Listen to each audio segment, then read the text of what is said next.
अस्सलामुअलैकुम, मैं हूं फ़र्रुख मुगल।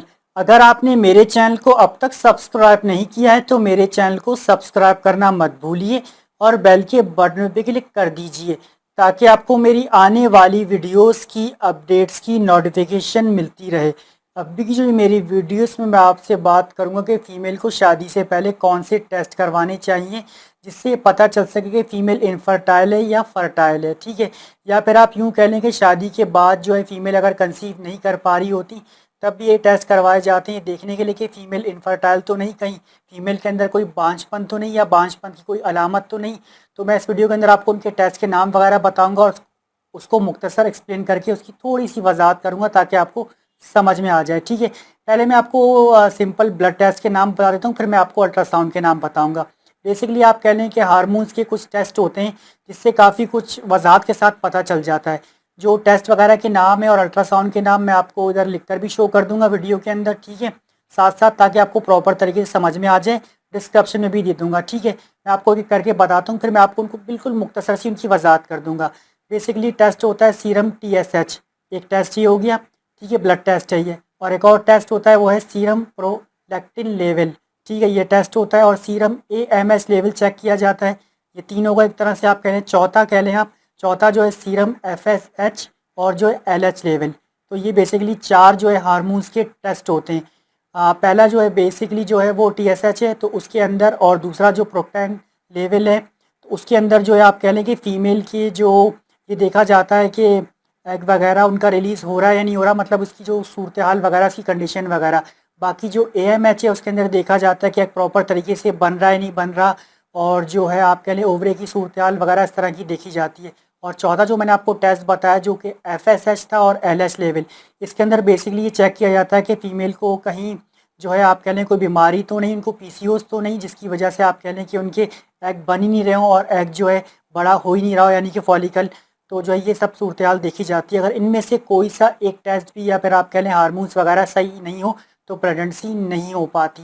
ठीक है, सबका होना ज़रूरी है कि लाजिम है कि वो ठीक होने चाहिए। इसके अलावा जैसे कि आप ये टेस्ट जब करवा लेंगे तो थोड़े टेस्ट जो है ना, टेस्ट वगैरह जो है ना थोड़े एक्सपेंसिव होते हैं। तकरीबन आप कह लें कि अगर नॉर्मल लैब से भी अगर आप करवाएंगे तो तकरीबन 9-10 हज़ार रुपये तक के हो जाएंगे आपके ये टेस्ट जो मैंने आपको बताया। ठीक है, इससे फ़ीमेल की सारी सूरत हाल पता चल जाएगी कि वो इनफर्टाइल तो नहीं है, उसके अंदर बांझपन की कोई अलामत तो नहीं है या फिर अलामत होने वाली हो या फिर इस तरह की सूरत हाल वगैरह। दूसरा तरीक़ेकार ये कि अल्ट्रासाउंड किए जाते हैं। दो अल्ट्रासाउंड होते हैं। ठीक है, एक होता है एंट्रल फॉलिकल काउंट, जो कि आप कह लें जैसे ही फीमेल को पीरियड्स स्टार्ट होते हैं पहले या दूसरे दिन ये किया जाता है। इसमें देखा जाता है कि फॉलिकल जो है बन रहे हैं या नहीं बन रहे। ठीक है, और इससे पता चल जाता है कि क्या सूरत हाल वगैरह चल रही है। और दूसरा जो अल्ट्रासाउंड है वो होता है डोमिनेंट फॉलिकल इन ओवरे।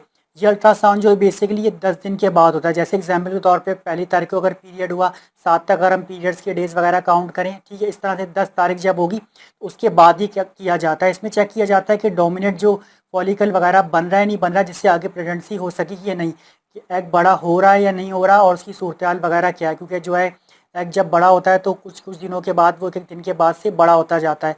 जब 10वें दिन आप करवाएंगे तो जो है फॉलिकल का पता चल जाएगा कि बड़ा हुआ है या नहीं।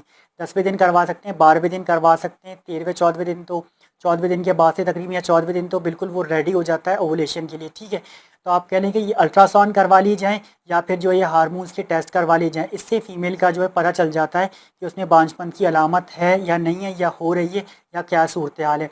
फिर इसकी बिना पर जो प्रेगनेंसी वगैरह आगे हो पाती है। तो शादी से पहले अगर ये टेस्ट करवा ली जाएँ तो बहुत अच्छी बात होती है। ठीक है, और शादी के बाद जो है अगर फ़ीमेल कंसीव नहीं कर पा रही होती तो ये टेस्ट ज़रूर किए जाते हैं, करवाए जाते हैं। आप उससे भी करवा सकते हैं, और जो बड़े बड़े आप कह लें डॉक्टर हैं या फर्टिलिटी स्पेशलिस्ट है तो वो ये टेस्ट लिख कर देते हैं।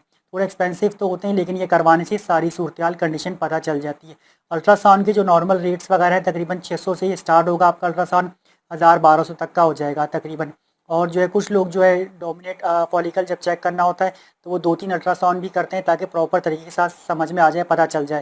लेकिन जैसे मैंने आपको 2 अल्ट्रासाउंड बताए, ठीक है, और ये हार्मोन्स के टेस्ट बताए, अगर हार्मोन्स की करवा लें तो तब भी कंडीशन पता चल जाएगी। अगर आप जो है कह लें कि अल्ट्रासाउंड करवाना चाहें तब भी करवा लेंगे, तब भी आपको कंडीशन वगैरह पता चल जाएगी। अगर कोई बीमारी है या कुछ भी इस तरह की सूरत हाल है तो उसका ट्रीटमेंट वगैरह हो जाएगा वक्त से पहले। अगर शादी से पहले टेस्ट करवा ली जाएंगे तो ठीक है, अगर शादी के बाद करवाए जाएँ जब फीमेल कंसीव नहीं कर पा रही तब भी इलाज वगैरह स्टार्ट हो सकेगा। ठीक है, तो मैंने आपको वजाहत के साथ जो हार्मोन्स की ब्लड टेस्ट वगैरह बताया और जो अल्ट्रासाउंड वगैरह बता दिए, नाम वगैरह, उम्मीद है कि आपको प्रॉपर तरीके से समझ में आ गए होंगे।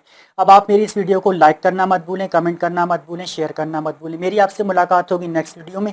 तब तक के लिए मुझे दीजिए इजाज़त। अपना बहुत सारा ख्याल रखिएगा। फ़ी अमान अल्लाह।